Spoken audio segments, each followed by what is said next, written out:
अरविंद केजरीवाल को मिला के लगभग 22 लोग और थे उनमें, जिसमें मनीष सिसोदिया और तमाम लोग थे, सबको बरी कर दिया। ये जताता है कि सीबीआई और ईडी की क्या वैल्यू रह गई है देश में।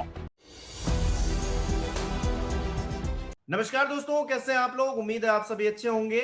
आम आदमी पार्टी की जो लीडरशिप है उसे क्लीन चिट मिल गई है कोर्ट की तरफ से। शराब घोटाला जिसको लेकर आम आदमी पार्टी चुनाव तक हार गई, भारतीय जनता पार्टी ने जो माहौल बनाया, एक छवि खराब करने की कोशिश की गई, उस छवि को क्या कोर्ट के फैसले ने धो डाला है और भारतीय जनता पार्टी क्या मुसीबतों में फंस गई है, करेंगे बात। केपी मलिक जी वरिष्ठ पत्रकार हमारे साथ जुड़े। सर बहुत बहुत स्वागत है आपका। धन्यवाद हिमांशु जी, आपका भी, आपके दर्शकों का भी, और जो हमें लगातार मैसेज करते रहते हैं उनका भी हार्दिक अभिनंदन जी। सर, अरविंद केजरीवाल, मनीष सिसोदिया या तमाम और लोग 22-23 लोग जिनको कहा गया कि शराब घोटाले में ये लोग शामिल हैं, क्लीन चिट मिल गई। अब तो राउज एवेन्यू कोर्ट ने कहा कि सीबीआई जो है षड्यंत्र कर रही थी, एक तरह से अनुमान लगा रही थी, उसके पास कोई ठोस सबूत नहीं है। तो ये जो बहुत पहले कहा गया है कि ये जो केंद्रीय एजेंसियां हैं ये बिल्कुल तोता मैना की तरह काम करती हैं, ये तो सही साबित हो गया। देखिए हिमांशु जी, हम तो लगातार कहते रहे हैं कि ये जो जितनी एजेंसियां हैं, ये एजेंसियां तो सरकार के इशारे पे काम करती हैं, सरकार की कठपुतलियां होती हैं, और आज ये सिद्ध हो गया है। आपने देखा कि सीबीआई को जिस प्रकार से लताड़ पड़ी है, और लताड़ भी कोई ऐसी वैसी नहीं पड़ी है, सारा केस खारिज कर दिया। अरविंद केजरीवाल को मिला के लगभग 22 लोग और थे उनमें, जिसमें मनीष सिसोदिया और तमाम लोग थे, सबको बरी कर दिया। ये जताता है कि सीबीआई और ईडी की क्या वैल्यू रह गई है देश में। सीबीआई को जो एक समय में बहुत बढ़िया एजेंसी माना जाता था, वो जांच करती थी और दूध का दूध पानी करती थी, उसकी साख पे बड़ा बट्टा आज लगा है। और अब आप ये देखिए कि आधा जो इसी के कंधे पर रखा हुआ है।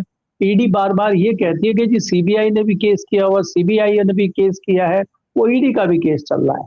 तो जब यही केस खत्म हो गया, तो जो इनके एक पाए पे टिका हुआ था, तो वो तो ऑटोमेटिकली धराशायी हो जाएगा। तो ईडी और सीबीआई मिलकर क्या गेम खेल रही थी, क्या सरकार के इशारे पे कर रही थी, तो ये आज जाहिर हो गया है। लेकिन सवाल ये है आज की डेट में कि आपने जिस प्रकार दिल्ली में एक चुनी हुई सरकार, जो आम आदमी पार्टी की केजरीवाल की सरकार थी, उसको गिराने का काम किया, उसको हटाने का काम किया, उसको लूटने का काम किया है, कि आपने लोकसभा चुनाव के दौरान केजरीवाल को अरेस्ट किया और डिप्टी सीएम मनीष सिसोदिया को अरेस्ट किया, और आपने उनको बताया कि ये लोग दोषी हैं। जिस प्रकार के सारे षड्यंत्र किए गए, और उसके बाद आपने दिल्ली को हथियाया, और उसके बाद आपने विधानसभा के चुनाव में जिस प्रकार का प्रोपगेंडा चलाया, और शराब घोटाला बना बना के सारे टीवी चैनलों पे, सारे जो है दूसरे जो प्रसार के माध्यम थे उससे करके उनको जो बदनाम किया, और उनकी जो मानहानि हुई है, इसकी जिम्मेदारी कौन लेगा। और ये जाहिर हो गया है कि भारतीय जनता पार्टी की जो वर्तमान सरकार है, ये एजेंसियों का किस प्रकार से प्रयोग करती है। आप खाली अरविंद केजरीवाल के परिप्रेक्ष्य में इसको मत देखिए। आप देखिए कि हेमंत सोरेन को राजभवन से अरेस्ट किया गया, चुने हुए मुख्यमंत्री को, और बाद में जो है एजेंसी धराशायी हो गई, वहां कुछ नहीं कर पाए। तो जिस प्रकार से एजेंसियां कर रही हैं, और एजेंसियों को मुंह की खानी पड़ रही है, तो एजेंसी को सबक मिलना बहुत जरूरी है। कोर्ट के आदेश में आज मुझे बात जो सबसे अच्छी लगी वो ये लगी है कि कोर्ट ने ये कहा है कि जो अधिकारी जांच में शामिल थे, जो अधिकारी जिम्मेदार हैं, जो अधिकारी इस केस को कोर्ट तक लेके आए थे, उनकी भी जांच होनी चाहिए कि वो किसके दबाव में काम कर रहे थे, वो किस लिए ये केस में इतना इंटरेस्ट ले रहे थे, और क्यों सारी चीजें हो रही थी, ये भी जांच का विषय है। तो क्या अब कल को आप ये देखिए, कल को अगर दूसरे सियासी दल की सरकार आती है, तो यही अधिकारी कल को क्या करेंगे। तो अधिकारियों से इस तरह की उम्मीद जो है हम लोगों को करनी चाहिए कि वो चाहे किसी की सरकार हो, चाहे किसी सियासी दल की सरकार हो, वो ईमानदारी से काम करेंगे।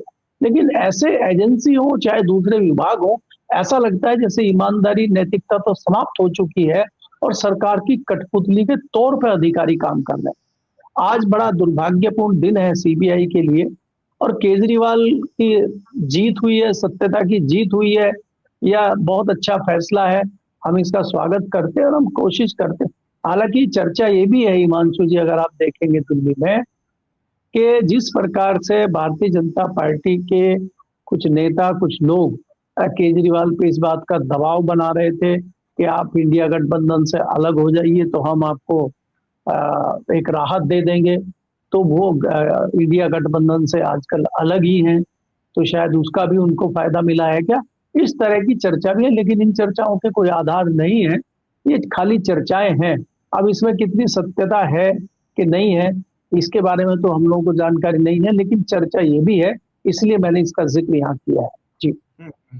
अच्छा, अब सीबीआई की तरफ से ये कहा गया है कि हम फौरन हाईकोर्ट जाएंगे। अब फौरन हाईकोर्ट जाएंगे अपनी साख बचाने के लिए, क्योंकि यहां जो तथ्य नहीं दे पाए वो हाईकोर्ट में क्या देंगे जाकर? मतलब कुछ तो सबूत देते, मतलब वहां कोई स्पेशल जज थोड़ी ना बैठे जो बिना सबूतों के ही केस को आगे रन करवा देंगे। देखिए, ये हिमांशु जी एक नूरा कुश्ती है, और अपनी खाल बचाने के लिए सीबीआई के लोग इस तरह के बयान दे रहे हैं। आप ये देखिए, जब बेस ही नहीं टिक पा रहा है, जब बेस ही कुछ नहीं है, और ये सारा षड्यंत्र खुल गया है कि किस प्रकार उपराज्यपाल जो दिल्ली के थे, उन्होंने किस प्रकार से कानून बनाया, कानूनों में बदलाव किया, केंद्र सरकार ने सारी ताकतें उपराज्यपाल को दे दी, और उपराज्यपाल समय समय पे केजरीवाल को उनको परेशान करते रहे। उनको इतनी भी हैसियत नहीं थी कि वो एक चपरासी का तबादला कर दें, उनकी हैसियत कोई पुलिस की नहीं थी, पुलिस गृह मंत्रालय के अंडर आती है। उसके बाद फिर राज्यपाल बदले गए, और नए राज्यपाल ने वो पूरी फाइल बना के सेक्रेटरी से अपने पास मंगवाई और उस पर जांच के आदेश कर दिए। तो ये सब एक व्यू रचना थी, और एक चक्रव्यूह रचा गया, और जिसमें केजरीवाल को फंसाया गया। लेकिन वो चक्रव्यूह झूठ की बुनियाद पर रखा हुआ था, उसकी बुनियाद झूठी थी, तो वो बुनियाद धराशायी हो गई है। आप मुझे बताइए कि लगभग 1 साल दिल्ली में भारतीय जनता पार्टी की सरकार है, आज कहाँ राज्यपाल सोए हुए हैं? यहाँ तो उपराज्यपाल ही सरकार चला रहे थे जब तक केजरीवाल की सरकार थी। रोज उपराज्यपाल जाके कभी जमुना पे जो है जांच कर रहे होते थे, कभी किसी स्कूल में घुसे हुए होते थे, कभी किसी हॉस्पिटल में घुसे होते थे, रोज जो है सरकार के खिलाफ बयान दे रहे थे। आज वो कहाँ चले गए? आज क्या दिल्ली की तमाम समस्याएं हल हो गई हैं? तो इस तरह से करना, भारतीय जनता पार्टी जिस प्रकार से अपनी रणनीति चला रही है, जिस प्रकार से तोड़ फोड़ की सरकार बना रही है, ये सबके सामने है। अब आपने जो सवाल पूछा है कि सीबीआई हाई कोर्ट चली जाए, अब सीबीआई हाई कोर्ट चली जाए या सुप्रीम कोर्ट चली जाए, अब कुछ होने वाला नहीं है। ये जरूर है, एक रास्ता उनके पास है, लेकिन इसमें कुछ बदलाव होगा या कुछ बड़ा हो जाएगा या केजरीवाल को सजा हो जाएगी, मुझे ऐसा नहीं लगता। अच्छा, ये पूरी आबकारी जो नीति है उस पर जज साहब का जो कमेंट है वो भी अपने आप में बड़ा मायने रखता है। वो कह रहे हैं कि आबकारी नीति के निर्माण में कोई व्यापक साजिश या आपराधिक मंशा नहीं थी, लेकिन बीजेपी तो यही प्रचारित करती रही कि देखिए एक ऐसा घोटाला हो गया है दिल्ली के अंदर, इतने करोड़ का घोटाला हो गया है, पूरी आम आदमी पार्टी, यहाँ तक कि वो के कविता वो भी इसमें शामिल है, साउथ ग्रुप है, और पता नहीं क्या क्या कहानी गढ़ी गई, चुनाव जीत गया। लेकिन अब जो चुनावी सफर होगा, आम आदमी के बीच में जो परसेप्शन जाएगा, क्योंकि परसेप्शन बहुत इंपॉर्टेंट होता है, केस किसी के ऊपर भी चल रहा हो, कुछ भी चल रहा हो, लेकिन परसेप्शन आम आदमी के बीच क्या जा रहा है? केजरीवाल रो दिए कैमरे के सामने और कहा कि मैं कट्टर ईमानदार हूं, लोगों को समझ में आ गया कि कोर्ट की तरफ से उनको क्लीन चिट मिली है। तो अब चुनावी सफर जो होने जा रहा है बीजेपी का, वो अब मुश्किलों में है। वो तमाम राज्यों में जहां जहां आम आदमी पार्टी या फिर केजरीवाल जाएंगे और ये कहेंगे कि देखिए मैं हूं आपके सामने खड़ा, जिसे जानबूझकर फंसाया गया और कोर्ट से हमें क्लीन चिट मिली है, तो बीजेपी क्या मुंह दिखाएगी? नहीं, देखिए, भारतीय जनता पार्टी के पास इस तरह की चीजों के बहुत सारे जवाब होते हैं, वो नए जुमले घड़ लेंगे। लेकिन सवाल ये है कि दिल्ली की जो सरकार है वो तो झूठ की बुनियाद पर खड़ी हुई है। दिल्ली की जो सरकार बनी हुई है वो तो चोरी की हुई सरकार है। तो ऐसे में तो कोर्ट को ये भी फैसला लेना चाहिए, अन्यथा केजरीवाल को या आम आदमी पार्टी को कोर्ट में इस बात को लेके जाना चाहिए कि हमारा चुनाव लूटा गया है, हमारी सरकार लूटी गई है, और दिल्ली का कम से कम विधानसभा का चुनाव दोबारा होना चाहिए। इस तरह की मांग भी इनकी तरफ से करनी चाहिए, क्योंकि जब आप एक तरफा इस तरह का परसेप्शन खराब करने की बात चलाते हैं, प्रचार करते हैं, और जनता को भ्रमित करके आप जीतने का काम करते हैं, तो ये गलत बात है। तो इसको जस्टिफाई करने के लिए और अपने आप को सच्चा साबित करने के लिए केजरीवाल को इस तरह का कदम उठाना चाहिए। अभी जिन भी राज्यों में चुनाव है वहां केजरीवाल कोई बहुत बड़ी पार्टी के रूप में, बहुत बड़े गठबंधन के रूप में, बहुत बड़े नेता के रूप में प्रख्यात नहीं है। वहां उनको कोई बहुत बड़ी सफलता मिलेगी, वहां वो कोई बहुत कुछ कर पाएंगे, इसकी संभावना न के बराबर है। अगर आप वेस्ट बंगाल देखें, आसाम देखें या उत्तर प्रदेश 2027 में देखें, तो मैं ये कह सकता हूं कि उत्तर प्रदेश, क्योंकि दिल्ली से मिला हुआ राज्य है, यहाँ हो सकता है कि केजरीवाल कुछ करिश्मा करें और या इस तरह का प्रचार दिल्ली के आसपास पश्चिम उत्तर प्रदेश में करें और अपनी पार्टी को बढ़ाने का काम करें। यहाँ पे हो सकता है कि कोई संभावना छोटी मोटी बने, लेकिन भारतीय जनता पार्टी को वेस्ट बंगाल में, आसाम में केजरीवाल को नुकसान पहुंचा पाएंगे, इसकी संभावना मुझे नहीं दिखाई देती। गुजरात में सर संभावनाएं हैं, क्योंकि ये गुजरात में जब चुनाव होगा और आम आदमी पार्टी जिस तरह से एक्टिव रही है पिछले चुनाव में, जिस तरह से उसने अपना मतलब एक दायरा बढ़ाया है, वो कहीं ना कहीं मोदी जी के गढ़ में जाकर कुछ ना कुछ गड़बड़ कर सकती है इस मामले को लेकर। मतलब जब क्लीन चिट मिल गई है उसके बाद में, और उत्तर प्रदेश में भी संजय सिंह जिस तरह से एक्टिव मोड में रहते हैं, बाबा जी के लिए बड़ा मुश्किल रहने वाला है अगर इस मामले को उठाकर देखें। नहीं हिमांशु, ये तो संजय सिंह की अगर आप बात करते हैं या आम आदमी पार्टी के दूसरे सांसदों की बात करते हैं, ये तो अभी 9 मार्च से जो लोकसभा सेशन शुरू होगा, तो पार्लियामेंट में, राज्यसभा में और लोकसभा में ही इनके सांसद घेरने की कोशिश करेंगे भारतीय जनता पार्टी को, और इस पे जो है बड़ा हंगामा भी होगा। इस बात में तो कोई दो राय नहीं है। विपक्ष भी इस मामले पे भारतीय जनता पार्टी की खिंचाई करेगा, इसमें कोई दो राय नहीं है। लेकिन आपने जिस प्रकार गुजरात की बात की है, इसमें कोई दो राय नहीं कि गुजरात में आम आदमी पार्टी बढ़ सकती है, लेकिन वो बिना कांग्रेस के सहयोग के भारतीय जनता पार्टी को उखाड़ फेंकेगी। मुझे इस पर थोड़ा संशय है, क्योंकि गुजरात में यही रणनीति रही है।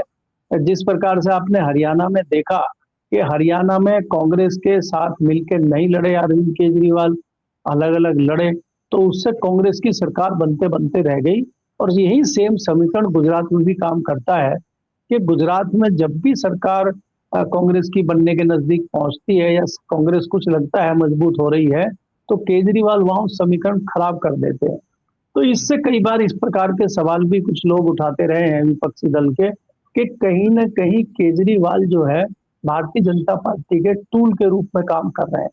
अब केजरीवाल भरे ही बरी हो गए हों, लेकिन ये जो उनके ऊपर मामला चस्पा है वो इतनी आसानी से हटेगा, इतनी आसानी से वो चीजें बदलेंगी, ये भी कहने वाली बात है। इसीलिए मैंने आपको पहले जिक्र किया कि ये जो भारतीय जनता पार्टी की ओर से मामला आया था और कुछ सियासी गलियारों में चर्चा है कि इंडिया गठबंधन से अलग होने का इनाम केजरीवाल को दिया गया है, इस तरह की भी चर्चाएं दिल्ली में है और ये चर्चाएं गुजरात तक जाएंगी, कांग्रेस इसको गुजरात तक लेके जाएगी।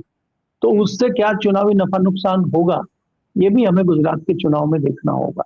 जी। अच्छा सर, दिल्ली का जब चुनाव हुआ था तो मुझे याद है अरविंद केजरीवाल मंच पर जाते थे और ये कहते थे कि अगर आपको ये लगता है कि मैं ईमानदार हूं तो मुझे वोट कीजिएगा। तो जनता ने कह दिया कि भाई आप ईमानदार नहीं है, अगर वोटिंग उसके लिहाज से देखें और चुनाव हारने के उस पर देखें।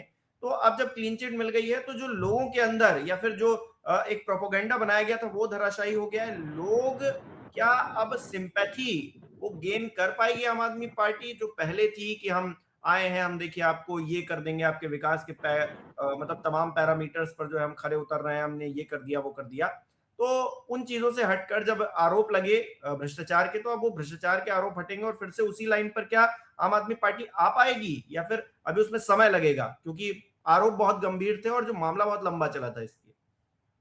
नहीं, मुझे लगता है हिमांशु के जैसे दिल्ली जैसी जगह पे आम आदमी पार्टी अगर आप मेहनत करती है और आज वो मुख्य विपक्षी दल के रूप में दिल्ली में है, अगर वो दिल्ली में मेहनत करती है तो निश्चित तौर पे वो अगली बार दिल्ली में भारी बहुमत के साथ वापस आ सकती है और लोकसभा के चुनाव में भी वो दिल्ली में अच्छा प्रदर्शन कर सकती है। और इसके अलावा जैसे मैंने कहा कि दिल्ली के आसपास चाहे वो यूपी हो, चाहे वो हरियाणा हो और गुजरात में भी जैसे उनका अच्छा प्रदर्शन रहा है, तो गुजरात में आम आदमी पार्टी के विधायक बढ़ सकते हैं। लेकिन सरकार बनाने के करीब पहुंच जाए, इस पर मुझे थोड़ा संशय है, हालांकि आम आदमी पार्टी ने जिस प्रकार से चौंकाने का काम पंजाब में किया है और एक सरकार बनाने का काम किया है, तो ऐसे पता नहीं लगता है। क्योंकि हमने ये भी देखा था कि दिल्ली में भी हम नहीं मान के चल रहे थे कि शीला दीक्षित की 15 साल की सरकार को एक बार के झटके में ही उखाड़ के अरविंद केजरीवाल फेंक देंगे और कांग्रेस की शीला दीक्षित सरकार 0 पे आउट हो जाएगी। तो होने को तो सियासत में कुछ भी हो सकता है, लेकिन आज की डेट में एकाएक ये फैसला आने से केजरीवाल देश के बहुत बड़े नेता बन जाएंगे और जहां जाएंगे भारतीय जनता पार्टी को उखाड़ फेंकेंगे, ऐसा हो जाएगा। अभी मुझे निश्चित तौर पे ऐसा दिखाई नहीं देता है, लेकिन हाँ, धीरे धीरे एक उनका लेवल बढ़ा है, एक उनका रुतबा बढ़ा है, एक उनकी जो रिकॉग्निशन है वो बड़ी है, उसमें अरविंद केजरीवाल पाक साफ होकर बाहर निकले हैं। तो निश्चित तौर पे उनकी छवि में बदलाव आया है और उसका फायदा उनको मिलेगा जहां भी चुनाव होंगे। लेकिन इतना बड़ा फायदा मिल जाएगा कि वो अब भारतीय जनता पार्टी को उखाड़ फेंके, इस पे मुझे थोड़ा संशय है। इसमें थोड़ा समय लगेगा अभी।